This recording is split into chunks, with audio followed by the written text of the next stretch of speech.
When the COVID-19 pandemic began to take hold early last year, several countries declared a state of emergency to facilitate their public health response.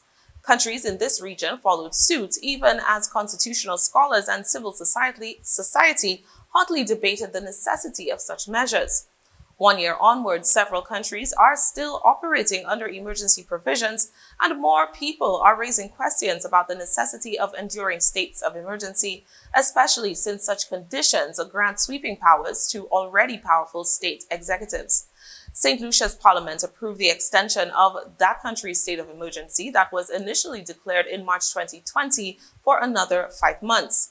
During last week's debate, Independent Senator Adrian Auger, who has repeatedly expressed apprehension about this approach, reminded the public of the powers the executive branch has taken up for themselves. Autocracy is a dangerous thing, Madam President, and we have seen the rise of autocracy in governments across the world in response to the COVID-19 pandemic, and we have seen it here as well. The government has given itself exceptional powers, and let me list some of those. The right to detain citizens on suspicion, the right to censor communication in the public interest, the right to forbid assembly, the right to enter onto and commandeer private property, immunity from liability for itself, the waiver of rules of procurement for itself, the suspension of financial regulations for itself. These are the powers, and they are exceptional powers that the government has given to itself over the last 12 to 15 months.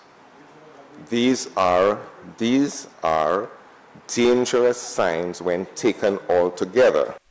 Compounding the issue, the entirety of St. Lucia's cabinet of ministers also sits in the House of Assembly or in the Senate, effectively reducing the island's legislative branch of government to a rubber stamp for the executive.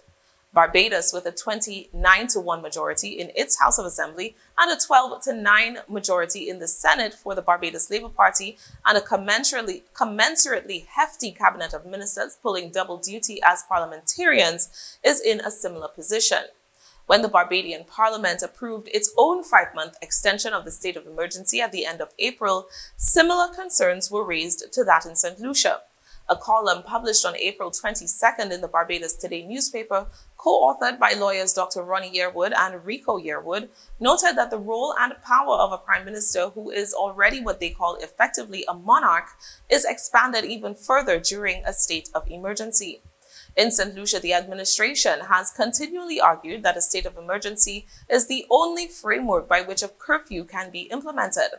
During last week's debate, Senator Auger criticized the seeming lack of supporting policy measures that would help curb the country's COVID-19 outbreak and therefore reduce the need to continually restrict the movements of St. Lucian citizens and residents. If the state of emergency is justified on the basis that we need to have a curfew as part of our strategy for the COVID control, then we also should be focusing on other aspects of that strategy. Where, for example, is the plan for improving contact tracing? Why is there still resistance to second testing? How about getting people's results to them within 24 or 48 hours? Why don't we set that also as a national objective of our strategy?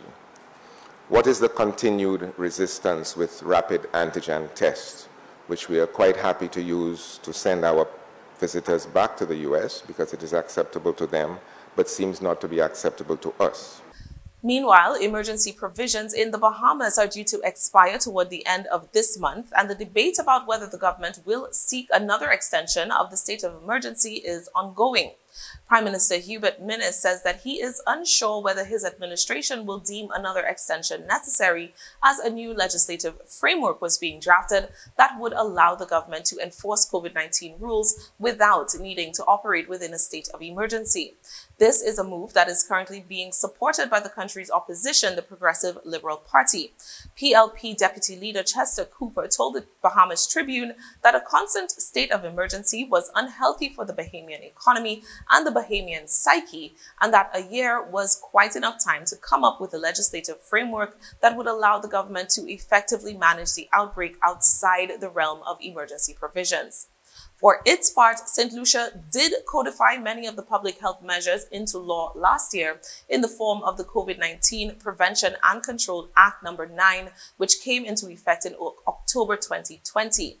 Despite this, the Alan Chastney administration has retained the powers granted by keeping the state of emergency in place, arguing that this is the only feasible way in which a curfew can be maintained.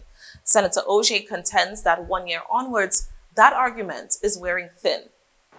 So people will ask, and they must ask, it is their duty to be vigilant and to ask on what basis is the government choosing this particular tool by itself and not proposing a comprehensive strategy which would add to the tools we have at our disposal for dealing with any potential flare-up of the disease. Why not extend for 60 days?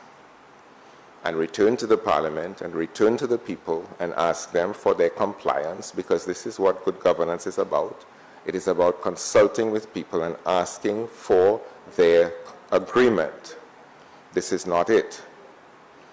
A state of emergency can be implemented within hours if necessary, as we all know, and brought to the Parliament for ratification. Where is the emergency? If the numbers are coming down, if we are accelerating vaccination, there can be no logical justification for the extension of the state of emergency. And the government may have a case, but it has not brought that case to this House.